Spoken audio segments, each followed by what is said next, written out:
നമസ്കാരം പ്രിയപ്പെട്ടവരെ. കർക്കിടക മാസത്തിൽ രാമായണ മാസാചരണം എങ്ങനെ എന്ന വിഷയമാണ് നമ്മളിന്ന് ചർച്ച ചെയ്യുന്നത്. നമ്മൾക്കറിയാം, കർക്കിടക മാസം മഴയും തണുപ്പും പ്രകൃതി ദുരിതങ്ങളും ഒക്കെയായി പ്രപഞ്ചത്തിലായാലും മനുഷ്യൻ്റെ ഉള്ളിലായാലും ആസുരിക ശക്തികൾ വിളയാടുന്ന ഒരു മാസമാണ് കർക്കിടക മാസം. കർക്കിടകം 1 മുതൽ രാമായണം പാരായണം ചെയ്ത് തുടങ്ങുമ്പോൾ വിചാര വികാര വിക്ഷേപങ്ങൾ ഒരു വ്യക്തിയിൽ അടങ്ങുകയും ആ വ്യക്തിയിൽ സാത്വിക ഭാവം, ഈശ്വരികമായ ചിന്തയും അത്തരത്തിലുള്ള ദൈവികമായ വിചാരധാരകളും വന്നു നിറയുന്നു. ഒരുവൻ്റെ ഉള്ളിൽ കാമമോഹാദികൾ നശിച്ച് ഈശ്വരിക ഭാവം ഉണരുന്നു. അതിനാണ് കർക്കിടകം 1 മുതൽ കൃത്യമായി രാമായണം പാരായണം ചെയ്യണം എന്ന് ആചാര്യന്മാർ കൽപ്പിച്ചു തന്നിട്ടുള്ളത്. രാമായണം ധർമ്മശാസ്ത്രവും അതേപോലെ തന്നെ ഭക്തിശാസ്ത്രവും ആണ്. രാമായണം നിത്യവും പാരായണം ചെയ്യുന്നതിലൂടെ ആ വ്യക്തിയുടെ ഭക്തിപ്രഭാവം വളരുകയും അങ്ങനെയുള്ളവരിൽ ധാർമ്മിക മൂല്യങ്ങൾ ദൃഢപ്പെടുകയും ചെയ്യുന്നു. ഒരു വ്യക്തിയെ മോക്ഷമാർഗത്തിലേക്ക് നയിക്കുന്ന ചതുർവിധ പുരുഷാർത്ഥങ്ങളിൽ ധർമ്മ, അർത്ഥ, കാമ, മോക്ഷങ്ങളിൽ ധർമ്മത്തിനാണ് രാമായണം വളരെയധികം പ്രാധാന്യം നൽകുന്നത്. ആദികാവ്യമായ രാമായണം ധർമ്മത്തിന് മുൻതൂക്കം കൊടുക്കാൻ പ്രധാന കാരണം പുരുഷാർത്ഥങ്ങൾ കൃത്യമായി നേടണമെങ്കിൽ ആദ്യം തന്നെ ധർമ്മം ആചരിച്ചെന്നു വരെ മാത്രമേ സാധ്യമാവുകയുള്ളൂ എന്നതുകൊണ്ടാണ്. രാമായണം അതിലൂടെ ഭഗവാൻ ശ്രീരാമചന്ദ്ര മഹാപ്രഭു നമ്മളെ പഠിപ്പിക്കുന്നു, ധർമ്മമാർഗത്തിലൂടെ മാത്രമേ അർത്ഥം, ധനം സമ്പാദിക്കാൻ പാടുള്ളൂ എന്ന്. എന്നാലേ അത് മോക്ഷഗതിക്ക് ഉപകരിക്കൂ എന്ന് രാമൻ നമ്മളെ പഠിപ്പിക്കുന്നു. നമ്മൾക്ക് നിസ്സാരമെന്ന് തോന്നുന്ന, ഒന്ന് മാറ്റി പറഞ്ഞാൽ അല്ലെങ്കിൽ നിഷേധിച്ചാൽ മാത്രം മതിയാകുന്ന ഒരു വാക്കിനെ സത്യമാക്കി തീർക്കുവാൻ വേണ്ടിയാണ് ശ്രീരാമചന്ദ്ര മഹാപ്രഭു 14 വർഷം വനവാസം അനുഷ്ഠിച്ചത്. ദശരഥൻ്റെ വാക്കിനെ രാമന് വേണമെങ്കിൽ ധിക്കരിക്കാമായിരുന്നു, അവഗണിക്കാമായിരുന്നു.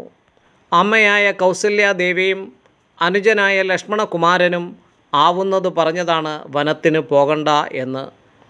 പക്ഷേ അച്ഛൻ്റെ ധർമ്മം പരിപാലിക്കാനായി രാമൻ കഷ്ടനഷ്ടങ്ങളൊക്കെ സഹിച്ച് വനവാസം അനുഷ്ഠിച്ചു.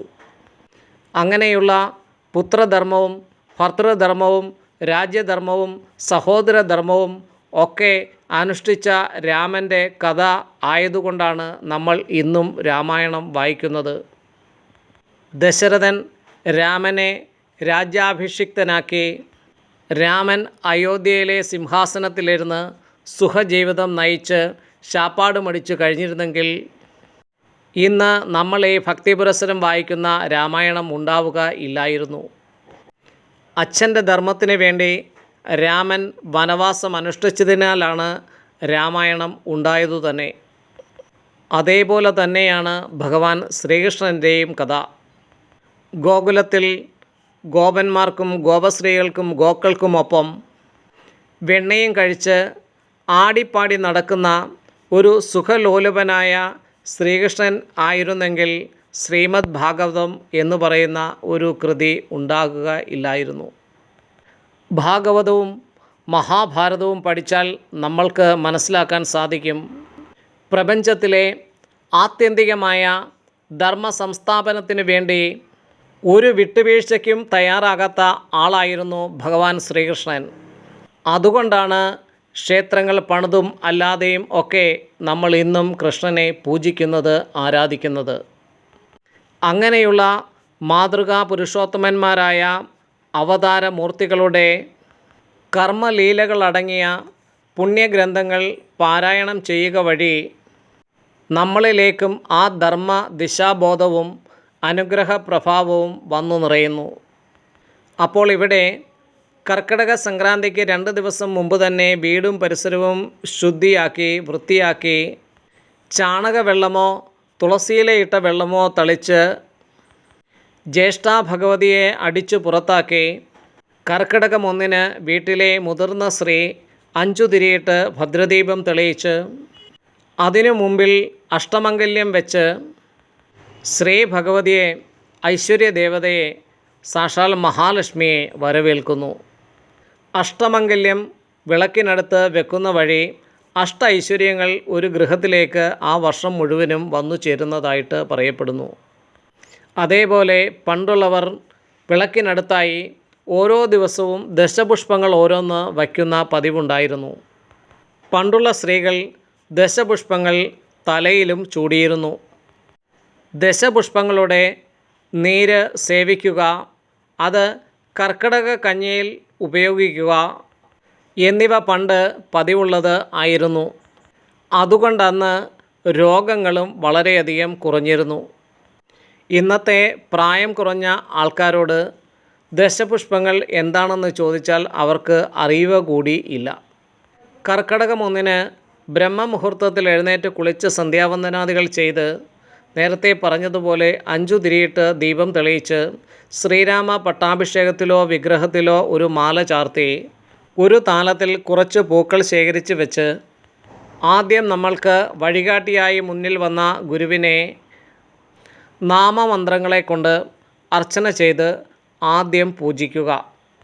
അതിനുശേഷം ഒരു മാസം ചെയ്യുന്ന കർമ്മത്തിന് ഒരു തടസ്സവും ഇല്ലാതിരിക്കുവാൻ വേണ്ടി സാക്ഷാൽ വിഘ്നേശ്വരനെ പൂജിക്കുക. അതിനുശേഷം വാഗ്ദേവതയായ സരസ്വതിയെ 2 പുഷ്പങ്ങൾ അർച്ചിച്ച് പൂജിക്കുക. വാണിയിടുക അനാരതമെന്നുട നാവു തന്മേൽ വാണിമാതാവേ വർണ്ണവിഗ്രഹേ വേദാത്മികേ നാണമെന്നിയെ മുതാ നാവിന്മേൽ നടനം ചെയ്യണം ഇണാങ്കാനനെ യഥാകാനനെ എന്നാണല്ലോ പറയുന്നത്.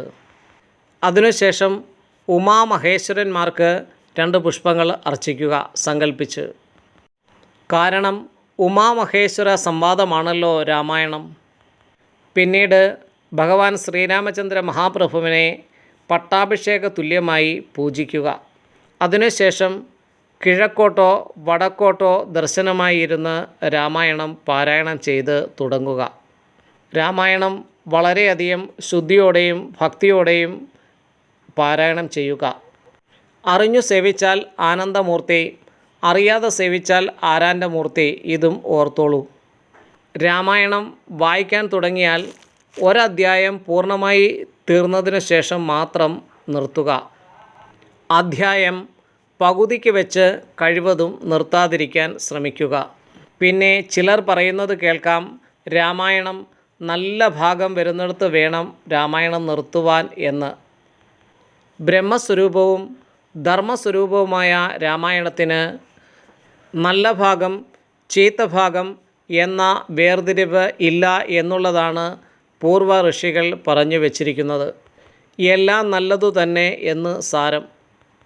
വെറും നിലത്ത് വിളക്കു കത്തിച്ച് വെച്ച് വെറും നിലത്തിരുന്ന് രാമായണം പാരായണം ചെയ്യരുത് എന്ന് പറയാറുണ്ട്. വിളക്ക് ഒരു താലത്തിലോ ഒരു ഇലക്കീറിലോ വയ്ക്കാവുന്നതാണ്. ഒരു പീഠത്തിലോ അല്ലെങ്കിൽ ഏതെങ്കിലും ഒരു അലക്കിയ തുണി വിരിച്ച് അതിലിരുന്നോ വേണം രാമായണം പാരായണം ചെയ്യുവാൻ. നിലവിളക്ക്, ശംഖ്, രുദ്രാക്ഷം ഒക്കെ വെറും നിലത്ത് വയ്ക്കുന്നത് ഭൂമിദേവിക്ക് അതിൻ്റെ ഭാരം താങ്ങാൻ സാധിക്കില്ല എന്നതാണ് പ്രധാനം, അതിൻ്റെ എനർജി ലെവൽ. അതേപോലെയാണ് രാമായണം ഉൾപ്പെടെയുള്ള പുണ്യഗ്രന്ഥങ്ങൾ നമ്മൾ പാരായണം ചെയ്യുമ്പോൾ നമ്മുടെ ശരീരത്തിൽ നിന്ന് ഒരു കാന്തിക ഊർജം ഉണ്ടാവുകയും അത് ഭൂമിയിലേക്ക് അതേപോലെ ഒബ്സർവ് ചെയ്ത് പോകാതെ ഇരിക്കുന്നതിനും വേണ്ടിയാണ് നമ്മൾ ഒരു പീഠത്തിലോ ശുദ്ധമായ ഒരു മാറ്റ് വിരിച്ചോ ഇരിക്കാൻ പറയുന്നത്. രാമായണ പാരായണം തുടങ്ങുന്നതിന് മുമ്പായി ഭഗവാന് എന്തെങ്കിലും നേദ്യങ്ങൾ സമർപ്പിക്കുന്നത് വളരെ അനുഗ്രഹം നൽകുന്നതാണ്. 3 5 പഴമോ അല്ലെങ്കിൽ അല്പം പഞ്ചസാര എന്തെങ്കിലും മധുരമോ ആയാലും മതി നേദ്യത്തിന്. രാമായണം വിഷ്ണു സഹസ്രനാമ ജപത്തോടുകൂടി തുടങ്ങുകയും ലളിതാ സഹസ്രനാമ ജപത്തോടുകൂടി അവസാനിപ്പിക്കുകയും ചെയ്യുന്നത് വളരെ ഉത്കൃഷ്ടമായി കരുതപ്പെടുന്നു. എന്നാൽ ശരി, ഹരി ഓം നാരായണ, ഹരി ഓം രാമ രാമ.